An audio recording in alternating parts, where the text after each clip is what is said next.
제가 이런 강연 무대에 설 수 있다니 참 오래 살고 볼 일입니다. 아무튼 여러분 반갑습니다. 이렇게 이런 시간에 또 많이들 와주셨고요. 저는 오늘 한 아이의 아빠이자 그리고 지구촌 30명의 아빠로서 이 자리에 섰습니다. 11월 19일이 아동학대 예방의 날이고요. 11월 20일은 세계 어린이의 날이라고 합니다. 그래서 오늘 여러분과 함께 정말 눈에 넣어도 안 아픈 이 아이들에 대해서, 어린이들에 대해서 한번 얘기를 나누고자 이 무대에 섰습니다. 저는 2007년부터 컴패션을 통해서 해외 어린이들을 조금씩 후원하고 있었습니다. 그래서 어린이들과 편지를 주고받게 되는데요.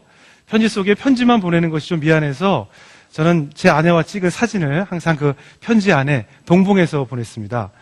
제가 집에서 이렇게 여자처럼 사진 올리고 이런 걸 좋아하거든요.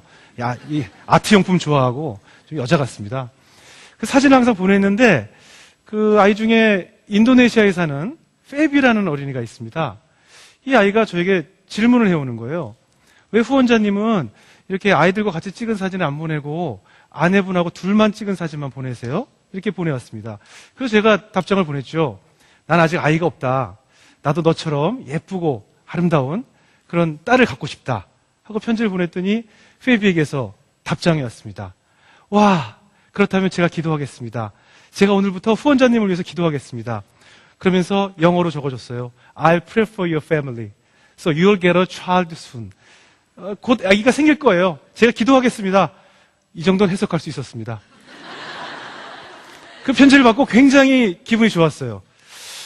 한 번도 지구 반대편에 아직 만나본 적 없는 어린이가 우리 가족을 위해서 기도를 한다.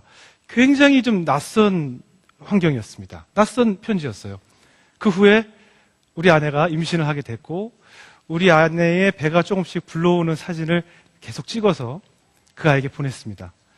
페비는 정말 놀라운 일이라고, 제 기도가 이루어졌다고 저에게 저희 가족보다 더 기뻐서 편지를 보내왔습니다.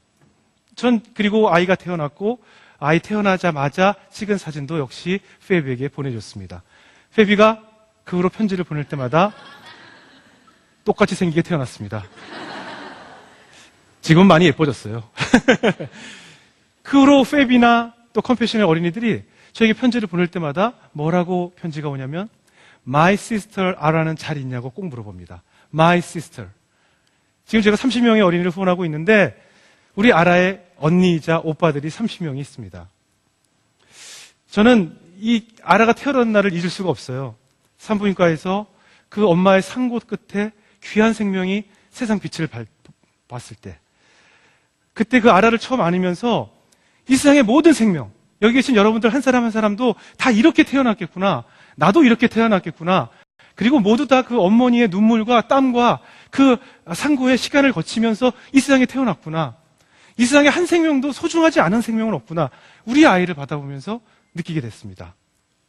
하지만 실제로 컴패션을 통해서 또 우리가 많은 보도를 통해서 해외, 아프리카에, 남미에, 중남미에, 그리고 동남아시아에 사는 어린이들의 모습을 볼 때 그렇지 않은 모습을 우리는 너무나 많이 봐왔습니다.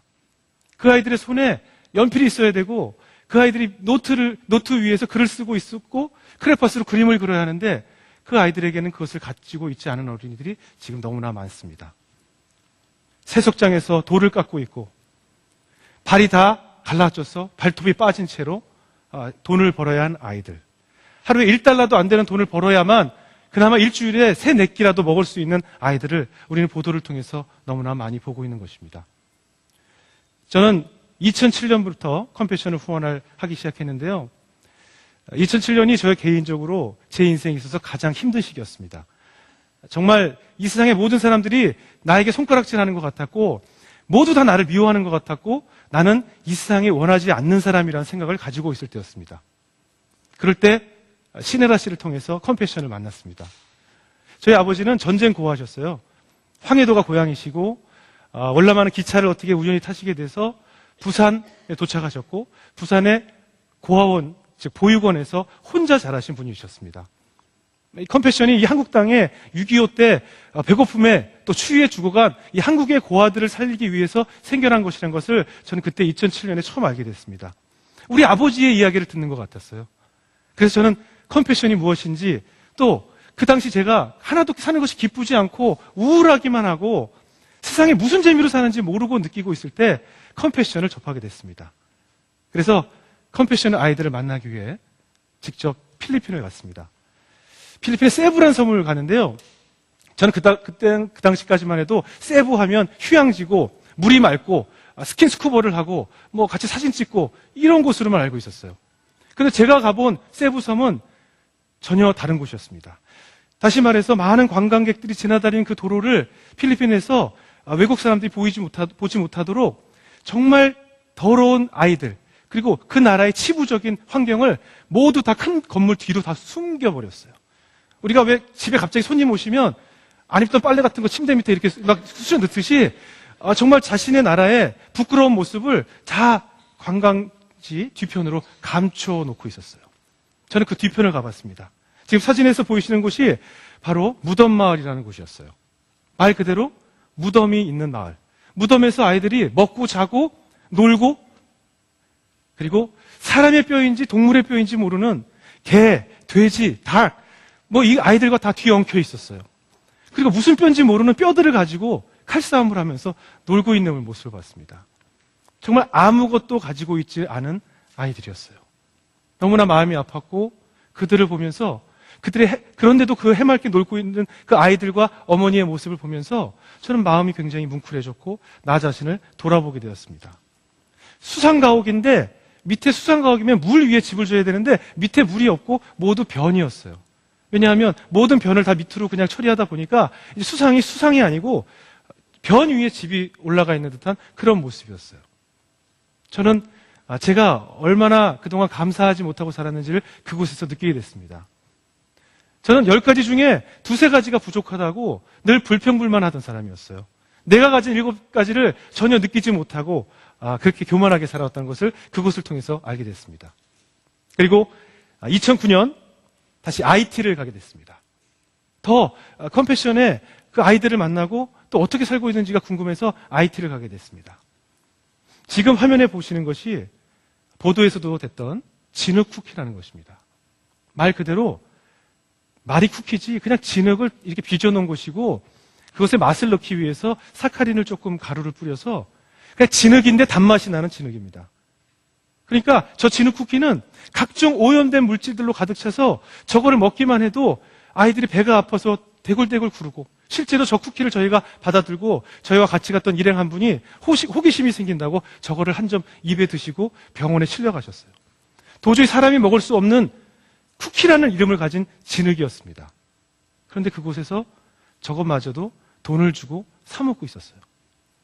모든 부모가 내 아이에게 가장 좋은 것을 주고 싶어 하는데 그곳의 엄마 아빠들은 내 아이가 배 아플 줄 알면서도 저것을 입에 물리고 있었어요. 왜냐? 어느 집을 방문해도 먹을 것이 없었습니다. 첫 번째 집을 방문해도 오늘 밤에 무엇을 먹을 것이 보여주세요. 먹을 것이 없습니다. 내일은 뭘 드실 겁니까? 먹을 것이 없습니다. 남은 음식이 하나도 없습니다. 아이를 키우면서 언제가 가장 힘드십니까? 오늘이요. 지금이요. 매일매일 매 순간이 힘들다고 했습니다. 그들은 실제로 일주일에 3-4일이 아닌 3-4끼를 먹을까 말까 한 사람들이었습니다. 그 아이들은 폭력 이상의 방치와 배고픔으로 죽어가고 있었습니다. 저는 사람들이 가난하다는 것을 굉장히 못 가진 것, 덜 가진 것이라고 생각했는데 제가 본 이 나라의 필리핀과 IT의 아이들은 가난한 것이 아니었습니다. 다시 말해서 그냥 이대로 두면 죽을 아이들이었습니다. 이대로 두면 죽습니다. 발가락이 다 갈라졌어요. 손톱이 다 갈라져 있었습니다. 이 아이들에게 크레파스가 쥐어져 있어야 하고 노트가 쥐어져 있어야 하는데 전혀 다른 망치와 쇠망치와 이런 것들이 쥐어져 있었습니다. 저는 정말 마음이 아팠고 같은 시대를 살고 있는 우리 아이들과 너무나 다른 것에 상처를 받았습니다. IT에서 비행기를 타고 1시간 반을 넘어오니까 미국 땅에 도착했습니다. 1시간 반 전에 본 하루에 한 끼조차 먹을 수 없는 일주일에 3-4끼를 겨우 먹을 수 있는 아이들을 보고 1시간 반을 날아왔더니 미국 땅에 그 풍족한 미국 땅에 저희에게 손님이라고 대접을 해준 곳에서 남은 음식을 한꺼번에 이렇게 다 싸서 그냥 다 버리는 모습을 봤습니다. 불과 1시간 반 차이로 저희는 2가지 모습을 제 눈에 담고는 굉장히 마음 아파했습니다. 저는 아이를 키우면서 요즘에서야 올바른 교육에 대해서 생각을 하게 됐습니다. 교육, 가르치는 것이죠. 어떤 것이 올바른 교육일까? 요즘에 와서 생각하게 됐어요. 우리가 하고 있는 교육은 부모 세대, 기성세대들이 가지고 있는 상처의 되물림이라는 생각이 들었습니다. 내가 집이 없어서 집주인한테 항상 스트레스를 받고 맨날 이사를 다니니까 내 아이야, 너는 공부를 열심히 해서 돈을 많이 벌어서 내 집을 사야 된다. 어떻게 해서든지 내 집을 사야 된다. 너는 좋은 데 취직해서 돈을 많이 벌어야 된다. 왜? 내가 없었기 때문에, 난 고통받았기 때문에, 난 서름당했고 난 상처받았기 때문에 너만큼은 공부를 열심히 해야 되고 넌 좋은 곳에 취직해서 내 집부터 사야 된다. 그래야 집주인 스트레스를 안 받는다. 이런 교육의 되물림을 우리는 하고 있다는 생각이 불현듯 들었습니다. 내 집을 가져보니까요, 집주인한테 안 낸다 뿐이지 은행 대출이자 내기는 똑같습니다. 매달 돈을 냅니다. 집주인만 나일 뿐이지 아무런 차이가 없어요. 매달 은행에 꼬박꼬박 이자를 내야 됩니다. 무엇이 옳은지 모르겠습니다. 그래서 저는 이제 올바른 교육이라는 것은 우리가 가지고 있는 상처를 내 대에서 끝내야 되는 것이 바로 올바른 교육이 아닌가. 나의 상처를 내 부모에게서 받은, 내 기성세대에게서 받은 내 상처를 내 대에서 끝나는 것이 올바른 교육이 아니겠는가라는 생각을 가지게 됐습니다. 제 딸 아라가 이제 3살입니다. 저는 이제 그 딸 방에 인형도 꾸며주고 뭘 꾸며주면서 한 벽지를 세계 지도의 벽지를 붙여줬습니다. 그리고 제가 후원하고 있는 아라의 언니 오빠들 사진을 그 각 나라 위에 붙여줬습니다. 그리고 지금 보시는 것처럼 우리 아이는 뭐 오빠 하면서 언니 하면서 그 벽을 쓰다듬고 뽀뽀를 하고 또 그 사진 앞에서 기도를 합니다. 물론 그 30명의 언니 오빠들도 모두 편지를 보니까 오늘도 아라를 위해서 기도하고 있다고 편지가 도착하고 있어요. 우리 아라는 저는 이렇게 키우고 싶습니다. 유명한 학원이 몰려있는 곳에 이사가서 우리 아이가 공부를 더 시켜서 좋은 학교를 가서 넌 내 집부터 살아라고 가르치고 싶지 않고 외로운 친구들, 눈물 흘리는 친구들, 또 왕따 당하는 친구들의 손을 잡고 함께 울어줄 수 있는 아이로 키우고 싶습니다. 이렇게 잘한다면 우리가 이 사회에서 더 이상 왕따 문제, 소외 문제, 외로움의 문제, 이 병들어가는 우리의 영혼이 더 이상 이렇게 썩어 들어가지 않을 것이라는 믿음이 생기기 때문입니다. 이 사회에 지금 얼마나 많은 위험한 범죄들로 노출이 되어 있습니까? 그 범죄의 원인은 뭘까요? 우리는 한동안 우리 사회의 화두는 웰빙이었습니다. 잘 살자는 거였어요. 잘 먹고 잘 살자. 하지만 그것이 낳은 결과는 어땠습니까? 많은 범죄와 사실 다들 마음속에 있는 그 상처들을 그냥 가려둔 채로 치료되지 않은 상태에서 살다 보니까 많은 범죄가 노출되고 또 사회에 내가 소외된 것 같고 그로 인해서 내 자신이 전혀 값어치가 없는 존재라는 생각 때문에 삶을 포기하고 싶어질 때가 많았습니다. 그래서 요즘 우리 세상에 우리나라의 화두는 무엇이냐? 바로 힐링입니다. 이제 그 가려뒀던 상처를 힐링을 해야 그래야 웰빙이 될 수 있는 것이라는 것을 이제서야 우리가 느끼기 시작한 것이죠. 이제 growing together. 이제 저 먼 나라에 있는 아이들이 먼 나라의 아이들이 아닙니다. 그들은 바로 우리 아이들의 친구가 될 것이고 싸이의 강남스타일 그런 것처럼 이제 동영상 하나가 몇 억의 전 세계 인구가 같이 보고 누군가 잘못한 영상 하나가 전 세계를 도배하기 시작합니다. 이젠 더 이상 먼 나라, 세계는 먼 곳이 아닙니다. 동일한 시대에 함께 숨쉬고 함께 꿈꾸는 바로 다 우리 아이들의 친구들인 것입니다. 컴패션의 아이들의 꿈을 그려보라 라고 숙제를 줬더니 아이들이 많은 꿈에 대한 그림을 그렸습니다. 보시는 것처럼 어떤 아이는 축구선수가 되겠다. 나는 화가가 되겠다. 요리사가 되겠다. 변호사가 되겠다. 저는 이 아이들의 꿈이 존중받아야 된다고 생각합니다. 이 아이들이 이런 꿈을 함께 꾸고 함께 이루고 내 아이도 함께 꿈꾸어서 먼 훗날 이 아이들과 함께 내 아이가 손을 잡고 함께 정말 세상을 바꾸는 시간을 만들 수 있으리라 믿기 때문입니다. 이제 이 아이들에게 우리가 언어적인 폭력, 직접적인 폭력이 아니라 이 아이들을 방치하고 또 이 아이들에게 내가 부모에게서 받은 상처를 그대로 되물리는 것조차도 저는 학대라고 생각이 듭니다. 이제 우리 대에서 끝을 내야 됩니다. 내가 받은 상처를 내 2세들에게 주지 않아야 하는 것이 올바른 교육이라는 생각을 조심스럽게 해봤습니다. 저도 이제 이 사랑을 우리 아이들과 함께 나누면서 살고 싶습니다. 여러분들도 그런 사랑을 꿈꾸면서 우리 2세들과 행복한 시간으로 나누시길 바라겠습니다. 여러분 고맙습니다.